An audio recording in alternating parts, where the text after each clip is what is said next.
Canadians have elected Liberal Party leader Mark Carney as their new Prime Minister. The Liberal Party pushes policies that oppose Catholic teaching, including aggressively promoting medical aid in dying, gender ideology, and supporting abortion. While Carney remains publicly committed to his Catholic faith, he has stayed mostly silent on the issue of assisted suicide. He has spoken out in support of the narrative of a, quote, woman's right to choose.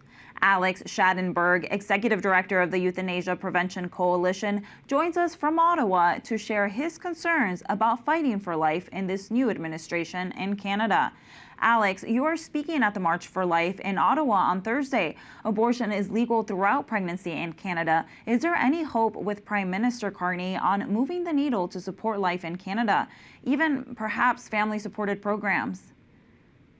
Well, we can hope there's going to be a change or at least a moderation, but the fact of it is it's the same government. It's the same people elected, a different prime minister, but the Liberals do have the government, and as I say, it's mainly the same people. So sadly, I think it's the same. It's going to be more years of the same situation.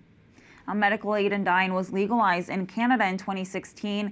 It is responsible for more than 60,000 deaths since its inception. There is a push to expand accessibility. Can you tell us about that push and your fight against it, and perhaps where Minister Carney stands on the issue?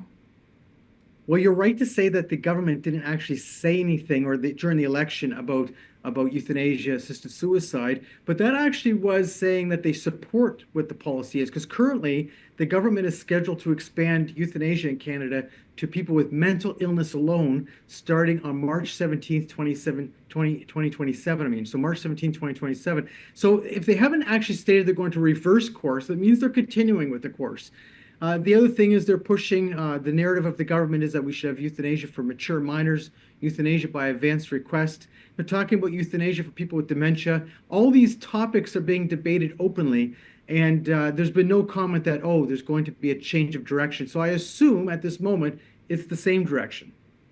And quickly, is there anything else you want to add or that we should keep our eye on? Well, the Euthanasia Prevention Coalition is pressuring the government to do a complete review of the law. The original bill that legalized euthanasia required a complete review of the law to start in 2020, and it never happened. They've just never done that. The fact is that recently the United Nations Disability Arm has said that the Canadian euthanasia law must be changed, that we need to stop doing euthanasia with people who are people with disabilities, who aren't dying, who aren't terminally ill. They've urged the government to make a change, and we've been saying you need to do a complete review of this law. Well, Alex, we'll be keeping you in our prayers. Thank you so much.